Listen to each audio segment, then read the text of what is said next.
wabarakatuh. Saya Febria. Saya Salsabila. Saya Alia. Saya Bunga. Dan ini adalah video yang dibuat untuk memenuhi tugas PKWU dengan tema pengolahan. Selamat menonton. Untuk ide modifikasi makanan tradisional, yang pertama ada sate lilit merah yang kami modif dengan menggunakan sambal yang bervariatif. Yang kedua ada Bloody Bird atau es sarang burung yang kami modif dengan menggunakan buah semangka dan sirup yang berperisa kelapa. Yang ketiga ada dadar gulung merah yang kami modif dengan menggunakan pewarna merah dan dengan isian coklat dan keju. Analisis SWOT dari 3 makanan sebelumnya, yaitu yang pertama ada strength atau kekuatan usaha sate lilit. Hampir di semua usia atau kalangan pasti menyukai sate. Yang pertama namanya unik. Yang ketiga, bahan produk yang terjamin dan higienis. Selanjutnya ada weakness atau kelemahan usaha sate lilit. Yang pertama, proses produksinya masih manual. Produk tidak tahan lama dan mudah ditiru. Yang ketiga ada opportunity atau peluang usaha sate lilit. Banyak penjual sate yang omsetnya jutaan per bulan. Berpeluang sangat besar untuk dapat memperbesar atau melakukan ekspansi usahanya di daerah lain. Yang keempat, ada threats atau ancaman usaha sate lilit. Pesatnya perkembangan tukang sate di Indonesia sehingga persaingan ada di mana-mana.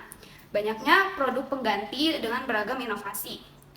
Yang terakhir, harga bahan baku atau penunjang yang tidak stabil. Yang selanjutnya ada analisis SWOT Bloody Bird atau es sarang burung. Yang pertama, strength atau kekuatan usaha. Nama yang unik masih tergolong jarang ditemukan. Harga bahan baku tergolong rendah sehingga bisa membuat produk dengan harga terjangkau. Yang terakhir, es sarang burung yang cocok diorder saat cuaca sedang panas. Yang kedua, ada weakness atau kelemahan usahanya. Bersifat tidak tahan lama, distribusi produk terbatas. Yang ketiga, ada opportunity atau peluang usahanya. Cocok dijual di Indonesia karena beriklim tropis. Lokasi jualan es sarang burung bisa di mana saja. Menjadi minuman pendamping atau menjadi minuman penghilang rasa dahaga. Yang terakhir ada threats atau ancaman usaha. Pasar yang kompetitif, minat atau daya beli konsumen tergantung cuaca atau musim. Yang terakhir ada analisis SWOT dadar gulung merah. Yang pertama, strength atau kekuatan usaha, yaitu warna yang menarik, harga yang terjangkau, bahan produk yang terjamin dan higienis. Selanjutnya yang kedua ada weakness atau kelemahan usaha. Yang pertama yaitu mudah untuk ditiru, bersifat tidak tahan lama. Yang ketiga opportunity atau peluang usaha, yaitu industri pariwisata Indonesia yang pastinya juga menawarkan makanan dan minuman di hotel, restoran, dan tempat wisata. Dadar gulung termasuk produk yang diminati oleh masyarakat Indonesia. Yang keempat ada threats atau ancaman usaha, yaitu munculnya produk baru yang lebih unggul atau unik, adanya pedagang yang berkeliling dengan menjual harga yang lebih murah.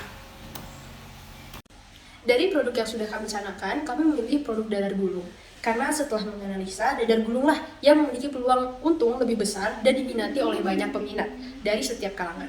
Serta biaya produksinya itu sendiri, yang pertama ada bahan baku. Total uang yang kita keluarkan untuk bahan baku sebesar 75.500. Dan berikutnya untuk kemasan kita mengeluarkan sebanyak 22.000. Dan untuk overhead atau penyusutan alat untuk setahun kita mengeluarkan uang sebesar 41.250. Dan untuk total biaya produksi dadar gulung merah sebesar 140.000. Laba yang akan kita dapatkan sebesar 4.200 per produk. Bahan-bahan membuat dadar gulung merah yaitu 1 kilo tepung terigu, setengah kilo coklat crumble, air secukupnya, garam secukupnya, pewarna makanan 1-5 sendok, keju balok 2 bungkus, dan santan secukupnya. Langkah-langkah pembuatan dadar gulung merah yaitu masukkan terigu ke dalam wadah lalu campur air. Kemudian sambil diaduk, masukkan santan secukupnya. Setelah santan larut, berikan 1-5 tetes pewarna merah pada adonan.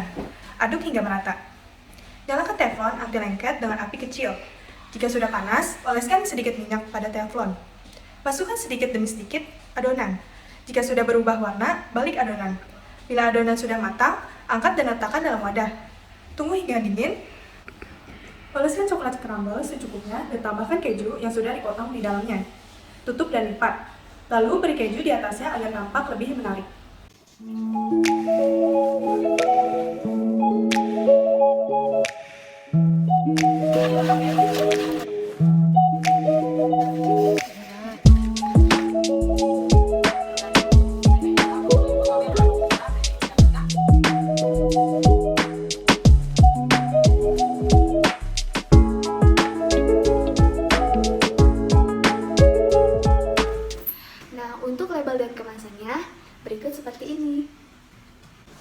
Untuk ide promosi dan penjualan kami melakukan secara offline dan dilakukan 2 tempat. Yang pertama ada di Warung Bude di sekitaran Paku Jaya. Kami menjual 5 porsi dengan harga 5.000 dan dijual dengan harga 7.000.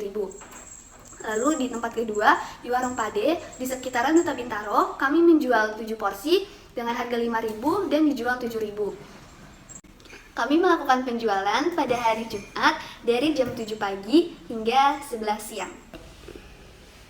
Dadar gulung merah adalah makanan kreasi tradisional yang termodifikasi dari sebelumnya yang kita kenal sebagai dadar gulung yang berwarna hijau.